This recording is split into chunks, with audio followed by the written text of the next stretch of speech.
이미 리오프닝에 대한 기대감은 반영이 되기 시작했거든요, 우리나라에서. 지금은 파워가 컨텐츠를 제공하는 업체들이 OTT 업체들보다 더 있다. 3년 만에 완전 시장이 판도가 바뀌었다라는 한한령 해제 기대감만 더 커지고 우리나라 이 드라마 제작사들이 만드는 수출 기대감도 더 커질 수 있겠죠. 올라왔음에도 불구하고 아직까지는 바닥에서 그렇게 많이 올라오지 않은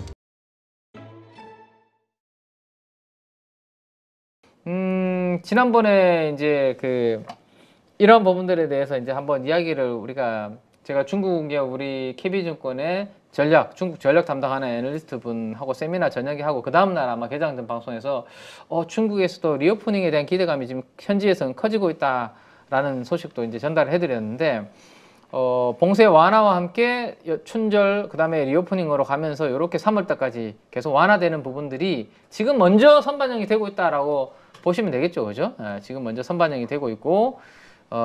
중국 정부의 이제 부채 GDP 대비해서 부채가 커지고 있기 때문에 이 중국 정부가 계속 틀어막기는 힘들다라는 거 서서히 좀 좋아지고 있다. 중국 정부도 많이 올라왔네요. 75%까지. 그렇죠. 왜냐하면 이제 73%.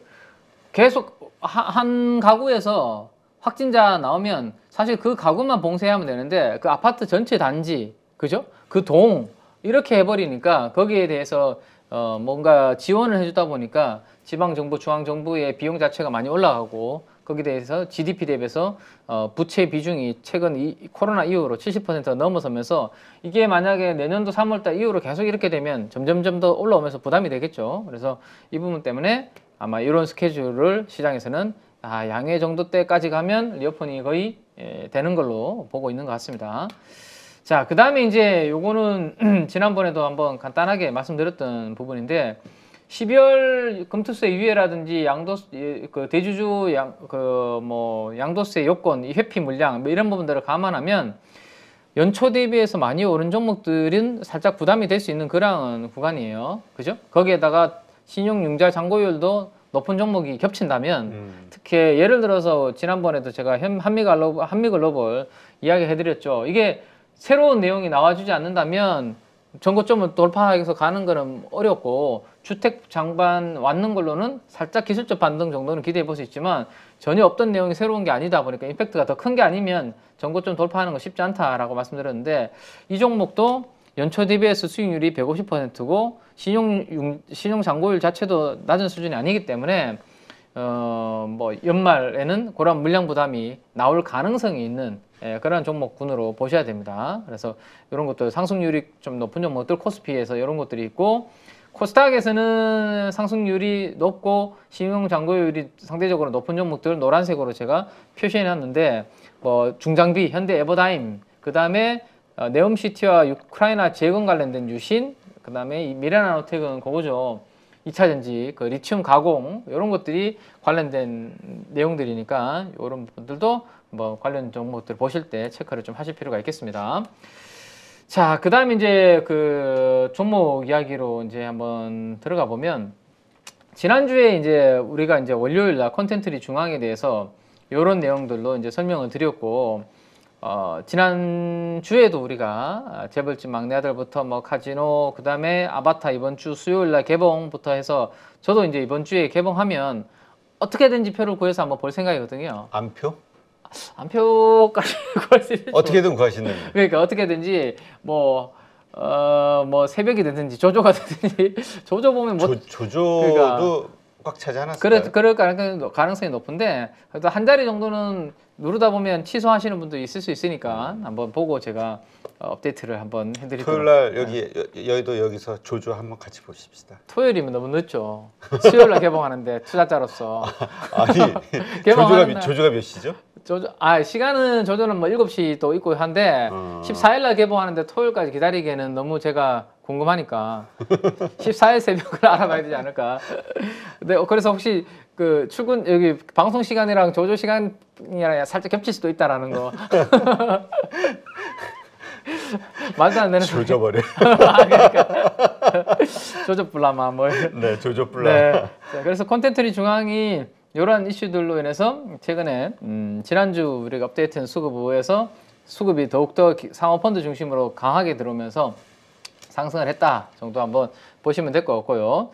자, 미디어 업종들이 전반적으로 지금 바닥에서 안 올라온 거 아니에요. 왜냐하면 리오프닝에 대한 기대감은 지난번에 중국에서 천안문 사태와 같은 비슷한 시위다라는 언론의 기사가 나올 때부터 이미 리오프닝에 대한 기대감은 반영이 되기 그렇죠. 시작했거든요. 우리나라에서. 그러다 보니까 주가가 안 오른 종목은 거의 찾아보기 힘들어요. 지금 컨텐츠, 미디어 컨텐츠 쪽에서는. 그래서 컨텐츠리 중앙도 그렇게 무거운 주식인데도 불구하고 제가 레몽네임보다는 재벌집 막내 아들로서는 컨텐츠리 중앙이 좀 더 편안하다라는 말씀을 드렸던 게 요 정도 구간이었고, 그 뒤로 지금 꾸준하게 올라오고 있는데, 올라온다고 하더라도 업황 자체의 턴어라운드보다는 아직까지는 지금 리오프닝에 대한 기대감이 훨씬 더 큰 부분이 있잖아요. 그죠? 그래서 올라오더라도 여기 전고점과 200일선이 있는 요 정도까지 바라보는 게 어떨까? 1차적으로는 네, 그렇게 한번 보시면 될 것 같고, 최근에 이제 수급이 중첩돼서 겹친 게 목요일 날 윗골이라는 음봉, 그 다음에 금요일 날 양봉이 시가의 가격이 이렇게 중첩되는 구간이 있습니다. 그 가격대가 단기적으로는 좀 중요한 에너지 라인이 좀 될 것 같다. 그래서 그거 이탈하지 않는다면 좀 이익을 좀 극대화해 보는 거 괜찮을 것 같다라는 거 말씀드려 볼 수 있을 것 같고, 그 다음에 하나는 이제 스튜디오 드래곤인데, 제가 스튜디오 드래곤에 대해서는 지난번에 뭐 어떤 이야기를 해드렸죠? 3년 만에 그 계약이 다시 갱신되는 시점이 왔다라는 이야기 해드렸던 거 기억하시는지 모르겠습니다. 그래서 요거 이제 다시 갱신을 하면, 지금은 파워가 컨텐츠를 제공하는 업체들이 OTT 업체들보다 더 있다. 3년 만에 완전 시장이 판도가 바뀌었다라는, 판이 바뀌어가지고, 그죠? 뒤집혀가지고 지금은 드라마를 만들어주는 회사들이 더욱더 반기를 낄 수 있는, 이게 좀 표현이 약간 좀 그렇긴 한데 좀 네, 목소리 힘을 줄 수 있는, 네, 어깨에 힘 줘주고 그런 방귀 낄 수 네, 있는. 예, 옛날에는 우리 지상파밖에 없을 때는 드라마 하나 내가 걸려고 엄청나게 그렇죠. PD분들이나 막 작가분들 따라다니면서 방송국에 이렇게 막 손 비비면서 이렇게 해야 되는 시점에서, 지금은 OTT 업체들이 많이 생겼고 드라마 제작사 만드는 회사들이 파워가 생겼다. 그래서 3년 만에 아마 가격이 좀 더 좋은 조건으로 이번에 스튜디오 드래곤이 하지 않을까라는 거 생각해 볼 필요가 있고, 스튜디오 드래곤이 한 연 40에서 50편 정도를 제작을 하는데 컨텐츠리 중앙도 비슷하거든요. 많이 제작하네요. 예, 많이 진짜. 제작하는데 시가총액 자체의 차이가 많이 난다라는 게 제가 지난번에 말씀드렸던 포인트였거든요. 컨텐츠리 중앙이 우리가 그때 이야기했던 게 5천억 정도였어요. 그리고 스튜디오 드래곤이 2조 정도였는데 4배 정도가 벌어지는 건 너무 심한 거 아니냐. 그 디스카운트 요인 중에 하나가 메가박스를 가지고 있는 게 영화관 때문인데, 지금은 영화관에 물 들어올 시기잖아요. 그러니까 지금 CJ, CGV 네, 지금 주가 완전히 막 가고 있고, 콘텐츠리 중앙은 보이진 않지만 이 회사 안에는 메가박스라는 영화관이 있다 보니까 롯데시네마는 상장이 안 돼 있거든요. 저는 롯데시네마도 한 번씩 가고 있어요. 안 궁금하죠? 관심 있으신 분들은 롯데시네마를 오셔도 됩니다. 왜요?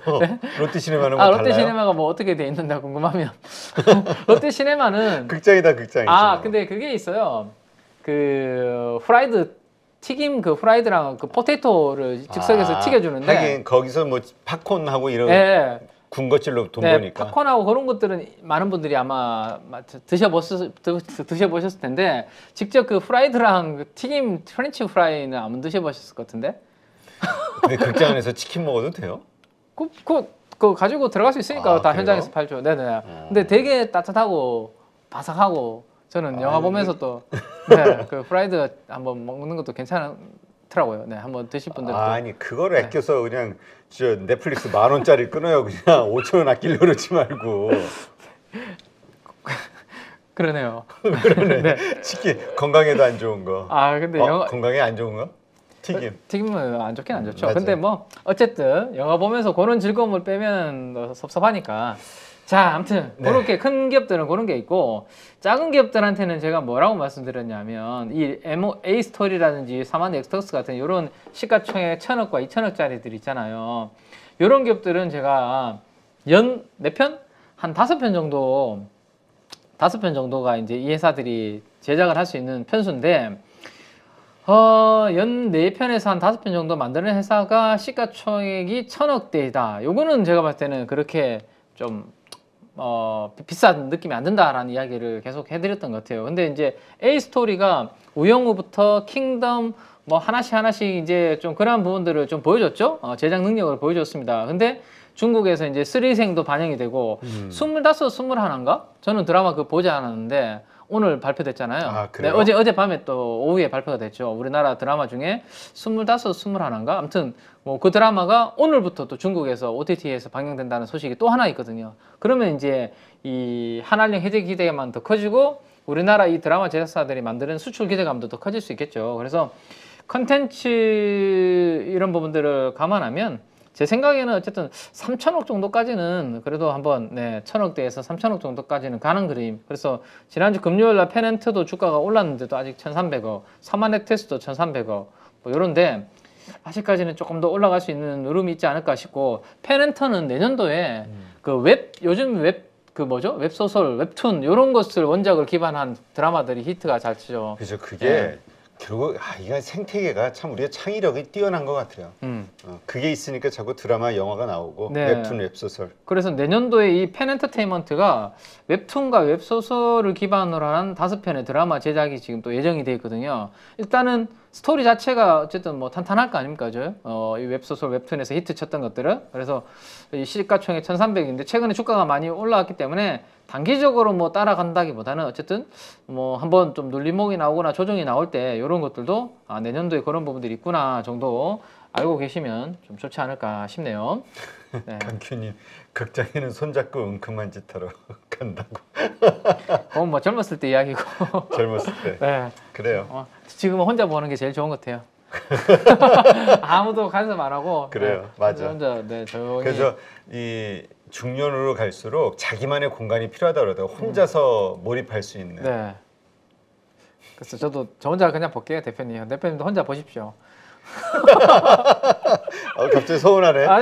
아니 호텔은 같이 손잡고 가자 그러더니 극장은 알아서 혼자 가라고. 극장에서만큼은 그래도 혼자 좀 즐기고 싶습니다. 그래요? 네. 즐기세요. 자, 그래서 미디어 업종은 업종의 이익 컨센서스 전망치는 별로 안 좋은 상황에서 기대치로 PBR 밴드 바닥에서 조금 올라오고 있다 정도 한번 보시면 될 것 같고, 자, CJ ENM을 안 오른 또 대형주 중에서는 CJ ENM을 한번 뭐 볼만한. 그러게 지난 금요일에 뿜었죠. 네, 뽑았는데 올라왔음에도 불구하고 아직까지는 바닥에서 그렇게 많이 올라오지 않은 그런 부분인데, 제가 이제 티빙을 유료 구독하고 있는 사람인데 아니 그거를 끊고 넷플릭스를 이거를 보니까 했던 이유가 그 돼지의 왕이라고 네. 그 우리나라 드라마 있었는데 그게 너무 궁금해서 그거 이제 보느라고 3월달에. 맞아요. 그러니까 예. 결국 이 OTT 업체들이 결국은 어떤 흥행작을 계속 내놓느냐 이게 네. 구독자를 끌어모으는. 네.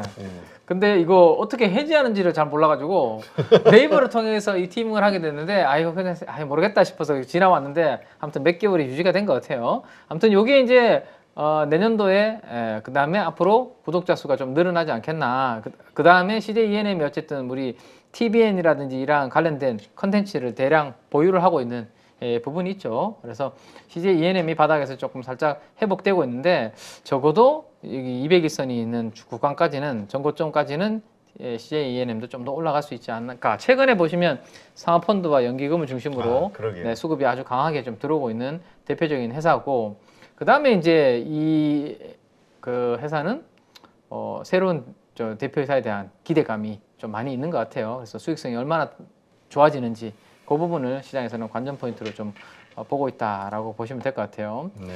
자, 근데 이제 기술적으로 한번 그 포인트를 한번 보면 이 앞에 보시면 대량 음봉이 하나 있는 구간이 있죠. 여기 11월 30일이었고 이때도 CJ ENM도 리밸런싱이 좀 있었던 것 같아요. 11월 30일 날 우리 그 리밸런싱 있었잖아요, 대규모로. 그때 대량 거래가 터졌고 주가가 그 밑으로 빠졌다가 금요일 날 한 방에 회복을 했는데 그 가격대가 지금 보니까 한 88,200원 정도가 되는 것 같아요. 그래서 요 가격대가 저항이었는데 뚫어졌습니다. 그래서 당분간은 요 뚫어준 가격대가 좀 지지 에너지 88,000원 정도가 지지 에너지를 보여주지 않을까라는 생각을 한번 참고하시고, 위로는 한 10만 원 정도까지는 기대치를 좀 가져봐도 되는. 덜오른 아직까지 바닥에서 지금 보시면 단기적으로 양봉 하나 만들었지만 이렇게 돼 있잖아요. 지금 20만 원에서 지금 그죠? 7만 원 왔다가 이제 양봉 하나 만들어 놓은 상황이거든요. 그래서 좀 안 오른 대형주 쪽에서 한번 찾는다면 저 정도가 되지 않을까 싶습니다. 그래서 이번에 이쪽으로 자리를 옮기셨는데 한번 살펴보죠. 앞으로 회사가 얼마나 달라지는지 한번 체크를 해볼 필요가 있을 것 같고요. 자, 그 다음에 이제 화장품 쪽도 한번 이렇게 보시면 되는데 업데이트 요것만 하나 해드리면 그래도 좀 반등해주니까 네네. 들고 있으신 분들 입장에서는 정말 답답했잖아요. 그렇죠. 답답했고 우리도 이제 여기 이 날도 이것도 리밸런싱이 11월 30일에 아모레지가 있었죠. 마지막으로 편출되면서 물량이 11월 30일과 12월 2일까지 이틀 동안 마지막 외국인 매물이 다 소화되고 그 뒤로 이제 주가는 안 빠지고 시가를 넘어서는 33,000원 위로 올라오는 그런 그림인데 아모레지는 이런 내용이 있죠.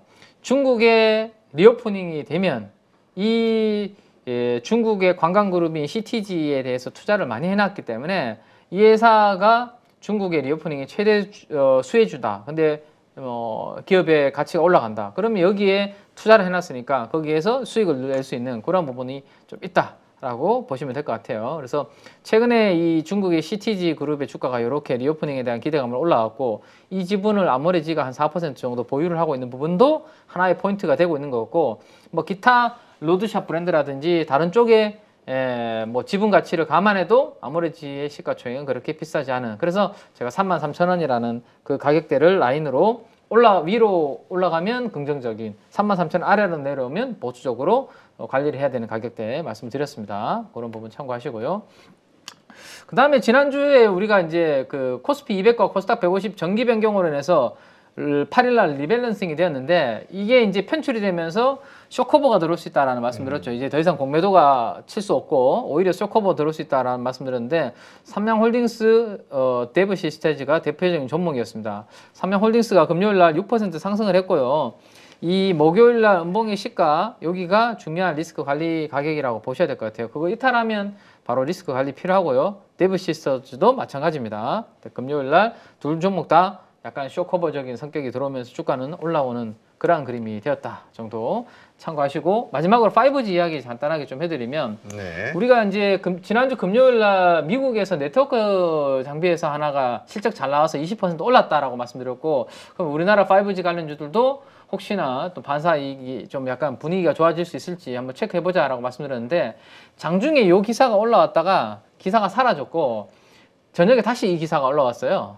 삼성전자가 인도 쪽에 통신사 릴라이언스 지오하고 네트워크 장비 공급 계약 체결했다라는 내용이 잠깐 올라왔다가 사라져 버리니까 시장에서는 이제 요거 뭔가 있다. 엠바고 낀 거 아니에요? 네, 뭐 그런 이슈들도 뭐 엮였는지 모르겠는데 결국엔 기사는 다시 올라왔습니다.